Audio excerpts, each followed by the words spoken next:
벌써 이혼한 지가 5년이나 더 되어 가는군요. 철없게도 남들보다 젊은 나이에 사고를 쳐서 결혼을 좀 일찍 하게 되었습니다. 그래도 가장의 책임감으로 어떻게든 잘 이끌어가 보려고 노력했는데 난데없이 처제가 나타나면서 제 결혼 생활이 뒤틀려 버리게 되었네요. 원치 않는 상황이 계속 반복되고 처제도 적당한 데서 멈출 줄을 몰라 결국 아내와는 헤어지게 되었습니다. 말씀드린 것처럼 어쩌다 보니 속도 위반을 하기는 했지만 그렇다고 해서 전처와 철없이 사랑만 했던 것은 아닙니다. 당시에 전처를 향한 마음은 진심이었고 처제가 저희 앞에 나타났을 때도 저는 전처를 진정 사랑했기에 그렇게 행동할 수 있었던 거죠. 아무튼 결혼 당시에는 참 눈치가 많이 보였습니다. 처가에 갈 때마다 기가 팍 죽어서 가야 했죠. 그도 그럴 것이 저도 어렸지만 전처는 저보다도 나이가 어렸으니 말입니다. 처가에서는 전처가 공부도 잘하고 좋은 대학 나와서 이것저것 투자를 많이 했는데 정작 취직도 하기 전에 애엄마가 되어버렸으니 말이지요. 그나마 그래도 큰 소리 칠 수 있었던 건 저희 집에 돈이 조금 있었다는 거죠. 저희 아버지께서 그래도 이제 아빠가 되는데 너 학교며 성적이며 보아하니 좋은데 취직하기는 글렀고 뭐 카페라도 하나 차려줄 테니까 그거나 열심히 운영해 보라 하셨지요. 그런데 정말 불행 중 다행인지 제가 사업에는 조금 소질이 있었나 봅니다. 그래서 사업이 상상 이상으로 잘 되기 시작했고 제가 제 손에 떨어지는 수입이 조금 넉넉해지면서부터는 처가의 눈치를 볼 필요도 없게 되었지요. 아무튼 사업의 자리를 잡기 시작하니 저는 기세를 몰아서 2호점 오픈 준비에 들어갔습니다. 그때도 아직 30이 채 되기 전이었거든요. 그러니 자만심도 조금 있고 그래서 눈에 보이는 게 없었습니다.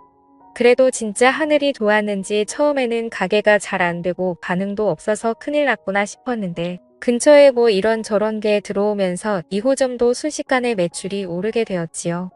사업 이야기는 대충 하고 아무튼 전처한테는 당시에 아직 대학을 졸업하지 않은 3살 아래에 여동생이 한 명 있었습니다. 저도 집에서는 외동이고 처제가 애교도 많고 귀염떠는 성격이라 그런지 처제를 제 여동생처럼 대해주고 잘 지냈습니다. 처제가 제 가게에 자주 놀러 오기도 했지요. 남자친구라고 하나 생기면 가끔씩 데려와서 저한테 인사를 시키고 그랬는데 그때마다 저도 처제한테 커피값만 내주는 게 아니라 용투도 누득하게 챙겨주고 아니면 기세워주려고 좋은데 데려가서 밥도 먹이고 그랬습니다. 전처는 취직을 하고 싶어 했지만 내 때문에 하는 수 없이 전업주부가 되었지요. 그래도 그때까지만 해도 전처가 육아 스트레스나 뭐 자기 꿈을 포기했네 어쩌네 하는 스트레스로 저한테 짜증을 내거나 투닥거리 한 적이 몇 번 있지는 않았고 대충 잘 지내고 있던 시기였지요. 그런데 장인의 건강이 나빠지면서부터 모든 일이 꼬이고 말았습니다. 전처랑 아이가 생겨서 결혼해야겠다고 찾아갔을 때는 당장 마당에 있는 나무를 뽑아다가 저를 묶어놓을 기세로 성질을 부리시던 분이셨는데 그만큼 건강하던 분한테 암이 발병한 겁니다. 그래도 불행 중 다행히 초기에 발견이 되었다는 거죠. 게다가 검진 또한 제 소개로 갔기 때문에 한참 기가 살았네요. 아무튼 치료도 잘 되었는데 장인이 이제는 공기 좋은 곳에서 노후를 보내고 싶다고 시골로 내려가게 되었습니다. 문제는 두 분이 시골로 내려가신 건 좋지만 처제가 아직 장인 장모댁에서 같이 살면서 학교를 다니고 있었거든요. 그래서 저희 집에 처제가 독립할 때까지만 같이 지내게 해달라고 부탁을 하신 겁니다. 첫째 애엄마 만들어서 날개도 피지 못하게 만들었는데 둘째 잠깐 도와달라는 거 그 정도 부탁도 못 들어주나 하는데 말문이 턱 막히더군요. 그나마 처제가 그동안 저한테 잘했고 애교도 많고 전처랑도 우애가 좋았기에 별일이 있겠나 싶어서 그러겠다 했습니다. 아내한테 잘하기로 했던 다짐도 있다 보니 돈 좀 번다고 거만 떨지 않고 겸손해야 한다는 생각도 갖고 있던 차였지요. 신혼집도 저희 부모님 덕분에 방 3개짜리 신축에 화장실도 2개짜리라서 같이 지내는데 크나큰 어려움이 있던 건 아니었습니다. 하지만 처제가 들어와 살게 되니 여간 불편한 게 많더라고요. 전처랑 단둘이 즐거운 시간 좀 보낼라 치면 괜히 인기척이 더 느껴지는 것 같고 소리가 새어나갈까 조심조심해야 했고요. 거기에 더불어 저도 집에서는 트렁크만 입고 편하게 다니는 게 좋은데 복장 또한 신경이 쓰였지요. 자매다 보니 둘이 싸우기도 엄청 싸우더군요. 사소한 것들로 싸워서 제가 딱히 개입할 필요도 없고 그러려니 하고 있었는데 하루는 저 때문에 둘이 싸우기 시작한 겁니다. 이유가 뭔가 하고 들어봤더니 처제가 사실 집에서는 옷을 한 줌도 안 되는 걸 입고 있는답니다. 그 편이 편하니까요. 저도 이해가 되는 게 저 역시 집에서는 편하게 입고 있는 게 좋다는 주의였으니까요. 그런데 전처는 그게 못마땅했던 겁니다. 저는 사실 처제를 딱히 여자로 의식하거나 그런 것도 아니었고 오히려 외동인 저한테는 애교 많은 여동생 같은 느낌이었거든요. 하지만 전처는 그렇게 생각하지 않았던 거죠. 아무리 그래도 그렇지 아직 혈기왕성한 나이에 형부가 집에 있는데 어떻게 그런 옷 같지도 않은 옷으로 겨우 가리고만 있을 생각을 하냐고 싸우고 있더라고요. 저는 뭘 입은 들어더냐며 처제 편을 들어뒀지요. 아내 편을 들지 않은 이유는 저 또한 집에서 트렁크 하나만 입고 자유롭게 돌아다니고 싶은 마음이 컸기 때문입니다. 그런데 아내는 제 이유도 듣지 않고서는 아주 둘 다 미쳤다면서 성질을 부리기 시작했지요. 아무튼 그날은 그렇게 하고 결국 결과는 나지 않고 그냥 넘어갔습니다. 당연히 복장도 처제나 저나 둘 다 조심할 수밖에 없었지요. 어쨌든 실질적 집에서 가장 파워가 센 사람은 아내였으니 말이지요. 그런데 전처가 그날을 기점으로 엄청 사소한 걸로 화를 내고 그러기 시작한 겁니다. 사건의 발단은 솔직히 자세히 기억이 나지 않을 정도로 별것도 아닌 일이었는데 둘이 자존심 세우다가 언성이 높아지고 싸움까지 이어지게 되었지요. 그러다 보니 저도 열이 받아서 그랬나 방문을 부서질 기세로 쾅 하고 닫고는 그 길로 핸드폰만 들고 집 밖으로 뛰쳐나가 버렸습니다. 집 근처에 있는 편의점에서 혼자 소주랑 맥주랑 섞어서 마시면서 기분을 풀고 있는데 처제한테서 전화가 한 통 오더군요. 무슨 일로 전화를 했나 받아봤더니 처제가 열받은 아내도 자기한테 아이를 맡기고 나갔다고 하는 겁니다. 집안 분위기 때문에 처제가 아이 좀 대신 케어를 해주려고 했는데 아무리 해도 울음을 그치지 않아서 전화를 한 거라고 하더군요. 아내는 전화를 안 받는다고 하고요. 아내는 아무래도 집에 안 돌아올 분위기라고 생각해서 저도 그럼 술이나 진탕 마시자 하고는 편의점에 있는 술이란 술은 전부 싹 다 사가지고 집으로 갔습니다. 애는 처제 말대로 앙앙 울고 있고 처제는 애를 들쳐 업고 당황해서 어쩔 줄 몰라 하고 있고 아무튼 애를 제가 어떻게 재우고 나서 거실로 나왔습니다. 둘 다 서로 경황이 없어서 몰랐는데 처제가 언니도 나갔고 저도 나가서 집이 비어있다고 해서 편하게 있는다고 별것도 안 입고선 민망하게 있더라고요. 둘 다 눈치를 채지 못했던 상황이었고 이윽고 처제가 그 상황을 눈치를 채고 후다닥 방으로 도망가듯 들어갔습니다.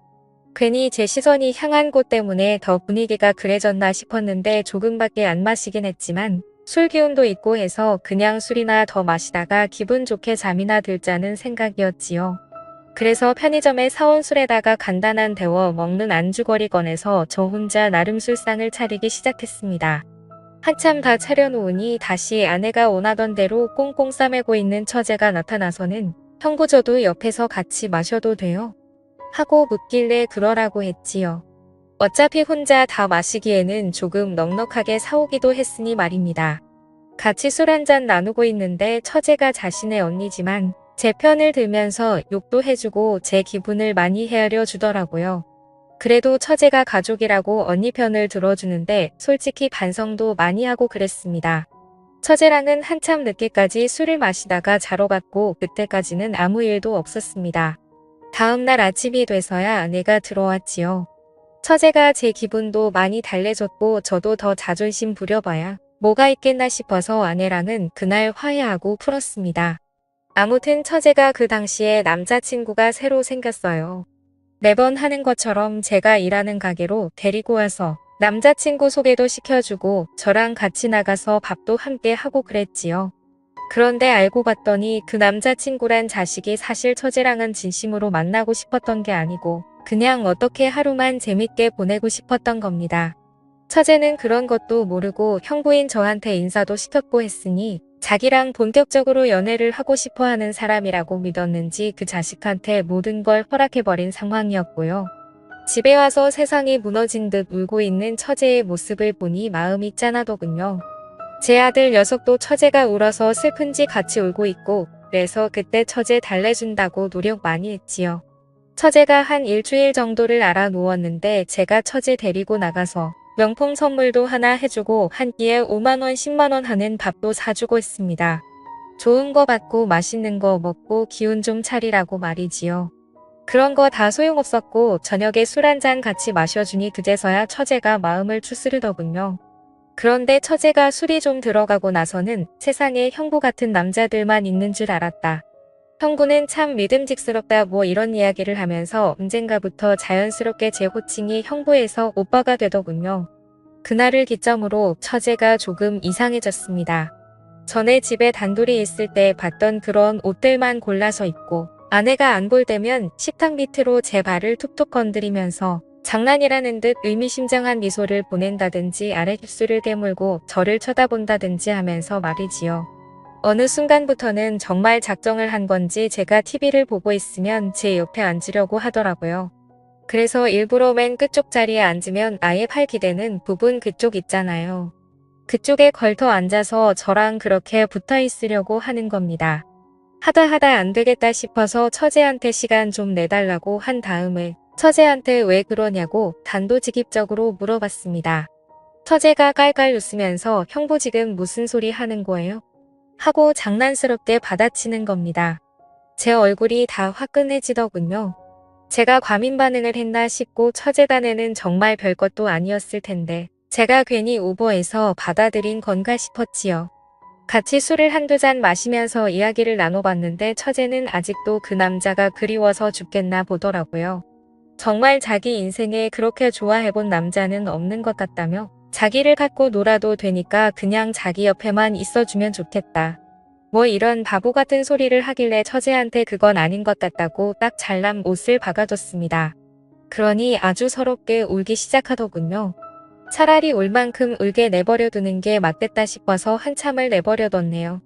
제 예상대로 한참을 내버려 두니 처제도 지쳐버린 건지 아니면 더 이상 흐를 눈물이 없는 건지 이내 그치더군요.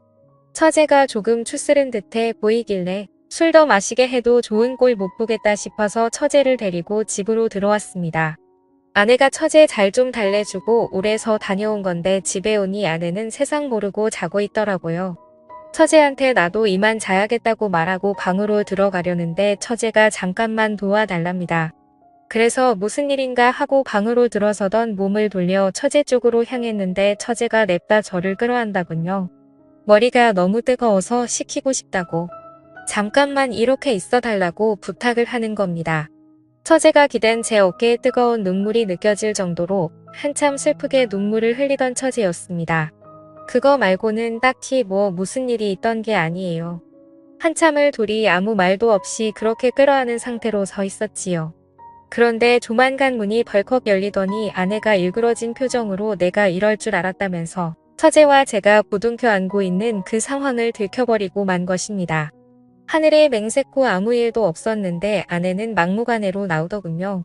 둘이 그럴 줄 알았다면서 있는 대로 성질을 내는데 무슨 일인가 하니 일전에 제가 아내와 대판 싸우고 처제와 둘이 술 마셨던 그날 있잖아요.